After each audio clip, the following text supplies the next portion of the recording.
먼저 청취자 사연 하나 들어볼게요.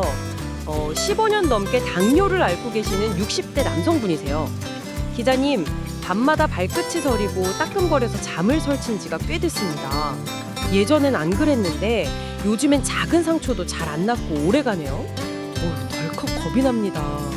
혹시 이게 말로만 듣던 당뇨 합병증인가 싶기도 하고 앞으로 어떻게 해야 할지 좀 막막해서 사연 보냅니다. 이렇게 보내주셨어요.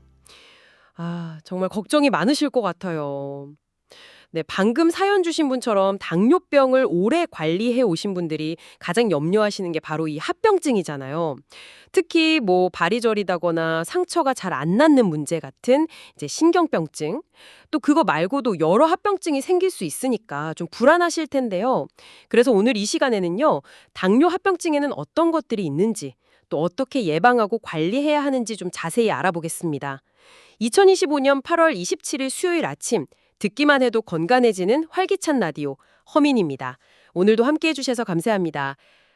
요즘 아침 저녁으로 바람이 제법 선선해졌어요. 그쵸? 청취자 여러분, 이렇게 계절이 바뀔 때는요, 건강 관리에 더욱 신경 쓰셔야 합니다. 오늘도 여러분의 건강 궁금증 시원하게 풀어드릴게요. 메디컬 전문 기자 신아람 기자님과 함께합니다. 안녕하세요. 네, 안녕하세요. 신아람입니다. 네, 오늘 주제가 당뇨합병증인데요. 먼저 당뇨합병증이 정확히 뭔지부터 간단하게 짚어볼게요. 이건 말 그대로 당뇨병 때문에 2차적으로 발생하는 다른 질환들을 다 합쳐서 부르는 말입니다. 가장 큰 원인은 역시 이제 오랫동안 혈당이 높은 상태로 있으면서 우리 몸속의 혈관하고 신경이 손상되는 거예요. 그 혈관벽이 점점 두꺼워지고 또 좁아지고 그러면서 혈액순환에도 문제가 생기는 거죠. 합병증은 크게 보면 혈관 크기에 따라서 두 가지로 나눌 수 있어요. 그 눈의 망막이나 신장, 콩팥이라고 하죠. 그리고 신경처럼 주로 가는 모세혈관에 문제가 생기는 걸 미세혈관 합병증이라고 부르고요. 반대로 심장, 뇌, 아니면 다리에 좀 굵은 동맥혈관에 문제가 생기는 건 대혈관 합병증이라고 합니다. 대혈관 합병증으로는 심근경색, 협심증 같은 심혈관 질환이나 뇌졸중, 말초동맥 질환 같은 게 대표적인데요.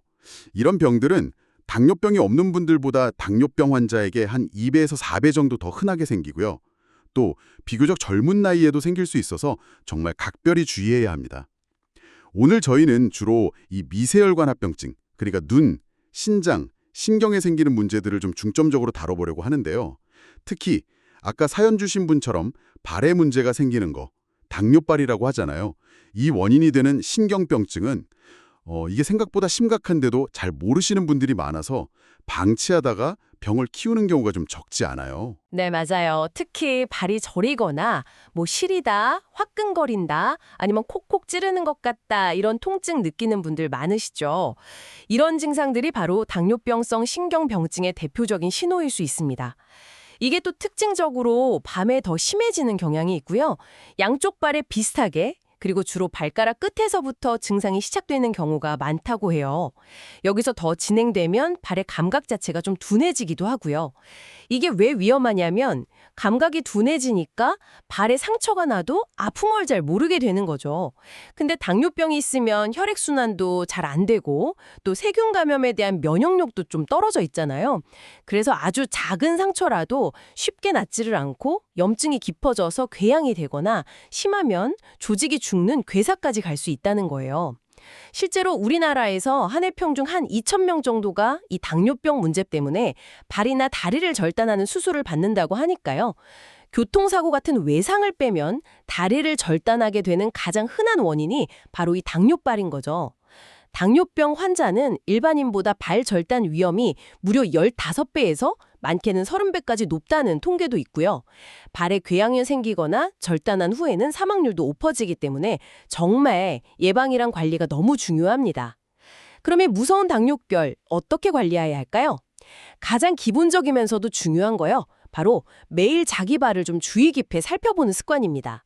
혹시 상처는 없는지, 물집이나 피부색 변화는 없는지, 발바닥이나 발가락 사이사이까지 거울을 이용해서 좀 꼼꼼하게 확인하시는 게 좋아요. 발 씻을 때는 미지근한 물, 그리고 순한 비누 사용하시고요. 씻고 나서는 발가락 사이사이까지 물기를 완전히 말려야 합니다. 습하면 안 좋으니까요. 또 발이 너무 건조하면 피부가 갈라져서 상처 생기기 쉬우니까 보습 로션 발라주는 것도 잊지 마시고요. 발톱은요, 너무 짧게 깎거나 양끝을 이렇게 파고들게 깎지 마시고 일자로 깎는 것이 안전합니다. 신발 고르는 것도 아주 중요하죠. 굽 너무 높거나 뾰족한 신발보다는 발볼이 좀 넓고 부드러운 편한 신발 신으시고요. 신발 신기 전에는 항상 안쪽에 이물질이나 거친 부분 없는지 손으로 한번 확인하는 습관, 이것도 중요해요. 집안에서도 맨발보다는 양말이나 부드러운 슬리퍼 착용하시는 게 안전하고요. 양말은 땀 흡수 잘 되고 통풍 잘 되는 면 소재가 좋습니다. 그리고 발에 생긴 티눈이나 굳은 살, 이거 절대로 손톱깎이나 칼로 직접 제거하려고 하시면 안 돼요. 정말 위험합니다. 반드시 병원에서 의사랑 상의하셔야 하고요. 또 겨울철에 전기장판이나 난로 같은 거 발 너무 가까이 대서 화상 입지 않도록 주의해야 하고요. 너무 오랫동안 다리꼬가 앉거나 뜨거운 물에 발 담그는 것도 혈액순환에 안 좋으니까 피하는 게 좋습니다. 로션 바르면서 부드럽게 발 마사지 해주는 건 혈액순환에 도움이 될 수 있고요. 그리고 무엇보다 중요한 것, 특별한 증상이 없더라도 1년에 한 번 이상은 꼭 병원 가셔서 발 감각이나 혈액순환 상태 검사 정기적으로 받으셔야 합니다. 네, 관리. 정말 아무리 강조해도 지나치지 않아요. 다음으로 살펴볼 중요한 합병증은 바로 신장, 그러니까 콩팥에 문제가 생기는 당뇨병성 신장병증입니다. 신장이 우리 몸에서 혈액성 노폐물을 걸러서 소변으로 내보내는 정수기 같은 역할을 하잖아요. 근데 혈당이 계속 높으면 이 필터 역할을 하는 신장의 사구체라는 구조가 손상되기 시작해요. 문제는 이게 초기에는 증상이 거의 없다는 겁니다. 병이 상당히 진행된 다음에야 소변에 거품이 많아진다거나, 이게 단백뇨죠. 소변색이 좀 탁해진다거나, 아니면 얼굴이나 다리가 붓는 증상이 나타날 수 있어요. 신장 기능이 점점 떨어지면요, 우리 몸에 꼭 필요한 단백질이 소변으로 빠져나가고요. 이게 단백뇨 또는 미세 알부민뇨고, 반대로 나가야 할 노폐물은 몸 안에 쌓이게 돼요. 이게 더 심해져서 신장 기능이 거의 망가지면 이제 말기 신부전 상태가 되는 거고, 이때는 혈액투석이나 신장 이식 같은 치료를 받아야만 생명을 유지할 수 있게 됩니다. 실제로 우리나라에서 만성 신부전 때문에 투석이나 이식을 받게 되는 가장 흔한 원인 질환 1위가 바로 이 당뇨병이에요. 따라서 이 신장합병증 역시 조기 발견 그리고 관리가 생명입니다. 모든 당뇨병 환자분들은 특별한 증상이 없더라도 1년에 한 번씩은 꼭 소변 검사를 해서 단백뇨나 미세 알부민뇨가 나오는지 확인해야 하고요. 또 혈액 검사를 통해서 신장 기능을 보여주는 크레아티닌 수치나 사구체 여과율, EGFR을 점검해야 합니다. 다행히 비교적 초기 단계, 그러니까 만성 신장병 1단계에서 3단계 정도에 발견하면요, 혈당하고 혈압을 철저히 관리하고 최근에 좋은 효과를 보이는 SGLT2 억제제나 기존의 ACE 억제제, ARB 같은 약물 치료를 같이 하면 신장 기능 나빠지는 걸 막거나 늦출 수 있습니다. 물론 생활 습관 관리도 매우 중요하죠. 혈당, 혈압, 콜레스테롤 수치를 목표 범위 안으로 잘 조절하고 음식을 싱겁게 먹는 저염식, 또 신장 기능 단계에 맞춰서요, 단백질 섭취량을 조절하는 것, 탄수화물 섭취 줄이는 것, 규칙적인 식사 시간 지키는 것 등이 필요합니다. 혹시 나중에 신장 이식을 받게 되더라도 그 이식받은 신장을 건강하게 오래 쓰려면 합병증 재활 막기 위해서 혈당, 혈압 관리 꾸준히 잘 하셔야 하고요. 그렇군요. 눈에 보이지 않는 신장 건강, 정말 정기검진으로 꼭 챙겨야겠네요. 마지막으로 살펴볼 주요 미세혈관 합병증은 눈에 생기는 당뇨병성 망막병증입니다. 이것도 역시 초기에는 뚜렷한 증상이 없는 경우가 많아요. 병이 어느 정도 진행되면 눈앞에 목이나 날파리 같은 점들이 떠다니는 것처럼 보이는 비문증, 흔히 날파리증이라고 하죠. 이게 생기거나 시야가 좀 안개 낀 것처럼 흐릿하게 보이거나 어두운 데서 잘 안 보이는 야간 시력 저하, 사물이 좀 찌그러져 보이는 변시증, 이런 증상들이 나타날 수 있습니다. 망막병증은 눈 뒤쪽에 그 카메라 필름 역할을 하는 신경 조직인 망막이에요. 거기에 분포하는 미세혈관들이 높은 혈당 때문에 손상돼서 막히거나 피가 나면서 생기는 거예요. 우리 몸은 이걸 좀 보상하려고 신생혈관이라는 비정상적인 새 혈관들을 막 만들어내는데 이 혈관들이 굉장히 약해서 쉽게 터져요. 그래서 심한 출혈을 일으키거나 망막 중심 부인 황반을 붓게 만드는 황반 부종을 일으키기도 합니다. 이런 과정이 반복되면 결국 시력이 심하게 떨어지고 실명까지 이를 수 있는 거죠. 실제로 우리나라 성인 실명 원인 1위가 바로 이 당뇨병성 망막병증이라고 합니다. 특히 제2형 당뇨병 같은 경우는 처음 당뇨병 진단받을 때 이미 망막병증이 어느 정도 진행된 경우가 거의 80%에 달한다는 보고도 있어요. 그만큼 진단 초기부터 눈 건강에 신경 쓰는 게 아주 중요하다는 거죠. 따라서 당뇨병 진단을 받으셨다면 눈에 뭐 별다른 이상 증상을 못 느끼더라도 즉시 안과 가셔서 정밀 검진 받아보셔야 하고요. 그 후에도 최소 1년에 한 번씩은 안저검사 같은 걸로 망막 상태를 정기적으로 확인해야 합니다. 만약 이미 망막병증이 있거나 시력의 변화가 느껴진다면 3개월에서 6개월 간격으로 더 자주 검사 받아야 할 수도 있고요. 물론 이 망막병증을 예방하는 가장 근본적인 방법은 혈당을 최대한 정상에 가깝게 잘 조절하는 것입니다. 네, 지금까지 당뇨병의 대표적인 3대 미세혈관 합병증, 그러니까 신경병증, 당뇨발, 신장병증, 망막병증에 대해서 좀 자세히 알아봤습니다. 그럼 이제 이런 무서운 합병증들을 예방하기 위한 핵심 전략들, 이걸 좀 정리해 볼게요. 가장 중요한 것, 첫째도 둘째도 바로 철저한 혈당 관리입니다. 이거 뭐 기본이죠. 과거에 영국에서 대규모 당뇨병 연구 UKPDS를 했었는데 그 결과에 따르면 평균 혈당 조절 상태를 보여주는 당화혈색소 수치 있잖아요.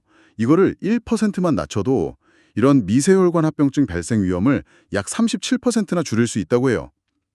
특히 주목할 점은 당뇨병 진단 초기에 혈당 관리를 집중적으로 잘 해놓으면 나중에 혈당 조절이 좀 느슨해지더라도 장기적으로 합병증의 예방 효과가 계속된다는 이른바 유산 효과, 레거시 이펙트라는 게 있다는 겁니다. 하지만 기억해야 할 건 혈당 관리만 잘한다고 합병증이 100% 예방되는 건 아니라는 점이에요. 전반적인 몸의 건강 상태, 그러니까 컨디션 관리도 같이 신경 써야 합니다. 두 번째 핵심 전략은 정기적인 합병증 검사를 빼놓지 않는 겁니다. 아까 각 합병증 설명하면서 계속 강조했듯이 눈 검사, 망막 검사죠, 신장 검사, 소변, 혈액 검사, 그리고 발신경 검사. 이건 특별한 증상이 없더라도 최소 1년에 한 번씩은 반드시 받아야 해요. 합병증은 초기에 발견해서 빨리 치료 시작하는 게 예후에 정말 결정적인 영향을 미치거든요. 근데 안타깝게도 우리나라 당뇨병 환자분들의 합병증 검사 수검률이 아직 좀 낮은 편이라고 합니다. 예를 들어서 안저검사 같은 경우 정기적으로 받는 비율이 절반도 안 된다고 알려져 있어요. 아, 정말요? 그건 좀 문제네요. 꼭 받으셔야 하는데. 당뇨병 환자분들은 고혈압이나 고지혈증, 이상지질혈증이라고 하죠. 이걸 같이 가지고 있는 경우가 많거든요. 이런 동반 질환을 적극적으로 치료하고 관리하는 게 심근경색이나 뇌졸중 같은 심각한 대혈관 합병증 위험을 낮추는 데 아주 중요합니다. 담배 피우신다면 이건 뭐 반드시 금연하셔야 하고요. 특히 40세에서 75세 사이에 당뇨병 환자는 심혈관 질환 예방을 위해서 콜레스테롤 수치와 관계없이 스타틴 계열의 약물 복용을 고려하도록 권고되고 있습니다. 마지막 네 번째 전략은 건강한 생활 습관을 꾸준히 유지하는 겁니다. 균형 잡힌 식사를 규칙적으로 하고 자기 몸 상태에 맞는 운동 꾸준히 하는 거, 이건 혈당 조절의 기본 중의 기본이죠. 여기에 더해서 충분한 수면 취하고 스트레스 잘 관리하는 것도 중요합니다.